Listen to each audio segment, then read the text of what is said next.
Em um vilarejo no Líbano chamado Prodigal, uma criança de apenas 3 anos começou a dizer que lembrava de outra vida.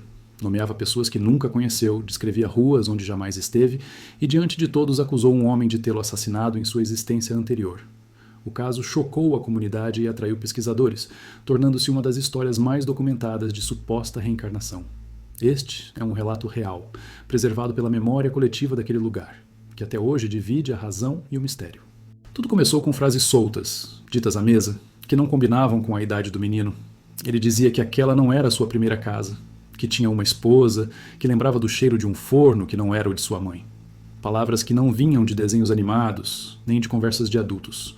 O menino falava como quem se recorda, não como quem inventa. E cada detalhe era narrado com uma convicção que deixava seus pais sem resposta. No início, a família acreditou ser apenas imaginação infantil. Mas o menino não só insistia, como trazia informações que ninguém ao redor poderia ter ensinado. Ele descreveu com clareza uma aldeia próxima, a poucas horas de distância. Citou nomes de ruas e até a posição de um poço no centro da vila. Falava dos vizinhos, de uma loja de tecidos e da cor das paredes de uma casa onde dizia ter vivido.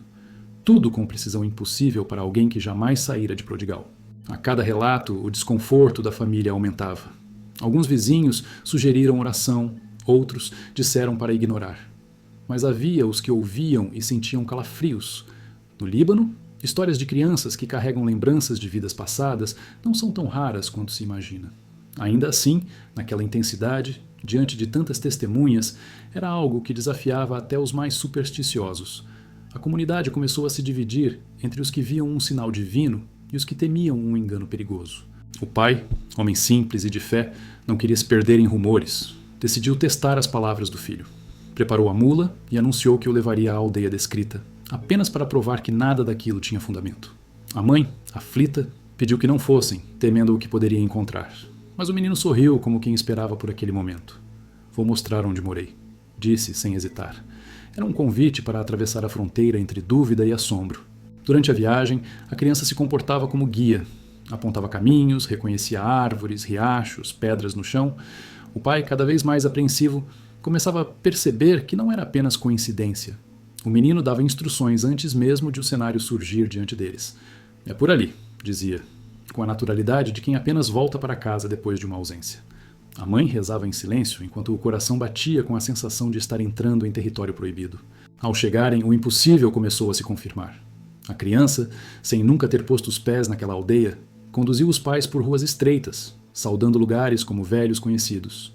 Reconheceu o poço central e descreveu com precisão objetos que estavam guardados em casas onde nunca entrara. Moradores se aproximavam, perplexos, confirmando cada detalhe narrado. O menino não titubeava. Cada palavra era uma chave que abria portas de lembranças, e os adultos ficavam sem chão diante de tanta certeza. Quando chegaram a uma casa específica, o menino parou diante dela e disse: "Foi aqui que vivi." Os donos da residência, surpresos, abriram a porta e permitiram a entrada. Dentro, a criança descreveu móveis que já tinham sido trocados, falou de uma gaveta escondida onde ficava um objeto particular e acertou em cheio. O espanto virou rumor na aldeia e logo uma multidão se reuniu para testemunhar. O impossível deixava de ser sussurro, tornava-se prova viva. Mas o que aconteceu em seguida transformou aquele caso em algo ainda mais perturbador. Diante da multidão, o menino apontou para um homem entre os presentes e, sem medo, disse: "Foi ele quem me matou." O silêncio se espalhou como veneno na boca de todos. O acusado, conhecido na vila, empalideceu, negou com palavras trêmulas, mas não conseguiu escapar do olhar fixo da criança. Aquela acusação, saída da boca de um menino, parecia trazer o peso de um tribunal invisível. O menino contou que havia sido morto com violência, atingido na cabeça, e que o corpo fora escondido. Detalhou o local exato onde havia sido enterrado, um campo próximo, coberto por pedras. Os pais, atônitos, seguiram o filho até o lugar indicado. E ali, diante de todos, a terra foi remexida. Ossadas foram encontradas exatamente onde a criança apontara. O vilarejo entrou em pânico. Não era mais apenas um relato estranho. Havia agora evidência física. O vilarejo entrou em alvoroço. Uns gritavam que aquilo era obra divina. Outros sussurravam que era bruxaria. O homem acusado tremia, negava, mas a cada detalhe revelado pela criança sua defesa se esfarelava. O menino não apenas apontara o assassino, lembrava a hora do crime, o objeto usado, o momento exato em que o último sopro de vida lhe escapara. Cada frase era um martelo invisível batendo no coração da aldeia, como se a morte tivesse voltado para exigir justiça. As autoridades locais foram chamadas, mas a tensão era maior do que qualquer protocolo. O corpo encontrado no lugar indicado pela criança trazia marcas que correspondiam ao relato. O menino, tão pequeno, descreveu até mesmo a roupa que vestia no dia da morte. Os investigadores, sem explicação plausível, registraram o caso como um mistério. A comunidade, porém, já havia tomado posição. Para muitos, a prova estava ali diante deles, e nada poderia ser contestado. A notícia se espalhou rapidamente, atravessando montanhas e chegando a outras regiões do Líbano. Religiosos, céticos e curiosos afluíam a Prodigal para ouvir o relato. Pesquisadores de fenômenos paranormais anotavam cada palavra dita pela criança, tentando catalogar o impossível. Alguns viam ali a confirmação da reencarnação. Outros buscavam explicações em fraude, sugestão coletiva ou manipulação. Mas ninguém conseguia ignorar o peso dos fatos. Detalhes precisos, corpo encontrado, acusado exposto. O menino, no entanto, não se importava com teorias. Para ele, não era mistério. Era apenas memória. Falava com naturalidade sobre sua antiga esposa, sobre o quarto em que dormia, sobre os vizinhos que já tinham envelhecido desde sua morte. Às vezes, brincava como qualquer criança e no instante seguinte seu olhar se tornava grave, carregando décadas que não pertenciam ao seu corpo atual. Era como se duas vidas disputassem espaço em sua consciência. O acusado, pressionado pela comunidade, chegou a confessar em voz baixa o crime, como quem não aguentava mais o peso da acusação. Não foi levado a seu julgamento formal. O tempo havia apagado qualquer possibilidade de condenação legal. Mas para o vilarejo, a confissão bastava. E a criança, ao ouvir, não demonstrou alívio nem alegria. Apenas disse: "Agora todos sabem." A revelação parecia ser menos vingança e mais testemunho, como se a própria morte tivesse encontrado voz. Com o passar dos dias, a presença da criança se tornou quase ritualística. Visitantes vinham de longe apenas para vê-la, para ouvir suas palavras. Alguns choravam diante dela, como se falasse em nome de seus próprios mortos. Outros fugiam de medo, incapazes de suportar a ideia de que a vida não termina com a morte. A família, exausta, tentava proteger o menino da pressão, mas sabia que já não pertenciam apenas a si mesmos. Eram guardiões de uma história que ultrapassava limites humanos. O tempo, porém, é um dissolvente de milagres. À medida que o menino crescia, as lembranças começaram a se enfraquecer. Aquilo que antes era nítido tornava-se borrado. Nomes se apagavam, detalhes escapavam de sua memória como água entre os dedos. Os pesquisadores registraram cada mudança, anotando que a lembrança de vidas passadas parecia ser mais forte nos primeiros anos e, depois, lentamente se esvair. O que era prova se transformava em silêncio. Ainda assim, o vilarejo não esqueceu. Para os moradores, o caso do menino de Prodigal se tornou lenda viva, contada às novas gerações como advertência e maravilha. As paredes ouvem, a terra fala, diziam os anciãos, lembrando que a verdade pode permanecer escondida por anos, até que uma boca inocente a revele. O menino cresceu, virou adulto, viveu outra vida, mas sempre carregando a marca de ter sido dois. O eco de sua história atravessou fronteiras. Antropólogos e estudiosos do paranormal citaram o caso como uma das evidências mais consistentes de reencarnação já documentadas. Para outros, continuava sendo apenas coincidência, exagero ou invenção coletiva. Mas, mesmo os céticos, não conseguiam afastar o frio na espinha ao ler os registros. Afinal, como explicar a precisão de uma criança que não tinha como saber? Como negar ossos encontrados onde ela apontou? O mistério permanece até hoje. Alguns dizem que o menino apenas abriu uma janela, permitindo que os vivos olhassem para além do véu, ainda que por um instante. Outros acreditam que cada criança carrega uma chave, mas quase todas esquecem de usá-la, antes que o tempo as cale. No caso de Prodigal, a chave foi girada, a porta se abriu, e todos puderam vislumbrar o que não estavam prontos para ver. O resto é silêncio. O menino de Prodigal não permaneceu criança para sempre. Cresceu, formou outra vida, trabalhou, envelheceu. Mas em cada esquina de sua história adulta havia alguém que o chamava não pelo nome presente, mas pelo nome do morto que um dia ele revelou ter sido. Carregava duas identidades sobre o mesmo rosto, e talvez por isso, nos silêncios mais longos, parecia olhar através de todos, como quem vê dois tempos correndo ao mesmo instante. Para os que viveram o caso de perto, a lembrança não se apagou. Eles contavam que, no dia da revelação, o ar da aldeia tinha outro peso, como se o mundo inteiro segurasse a respiração. Havia quem jurasse que o céu se escureceu por instantes, que os cães não latiam, que até o vento se calou quando outro menino apontou para o assassino. Esses detalhes, talvez adornos de memória, transformaram o fato em lenda, e a lenda em algo maior que qualquer relatório. Acadêmicos vieram, anotaram depoimentos, tentaram preservar as falas mais fiéis. Para alguns, era evidência a favor da reencarnação, um arquivo precioso que ligava ciência e fé. Para outros, era mais um caso de sugestão, de invenção coletiva, de memórias plantadas. Mas nenhum deles conseguiu apagar a sensação de que algo havia acontecido de verdade, algo que desafiava a ordem. Até o silêncio registrado nos relatórios parecia carregar um sussurro que não se deixava decifrar. A aldeia, ao longo dos anos, passou a narrar a história como quem carrega um talismã. Uns a usavam para ensinar obediência. A verdade sempre volta à tona.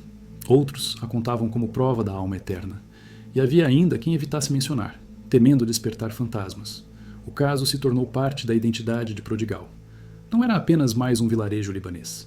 Era o lugar onde um menino rompeu a linha entre vida e morte.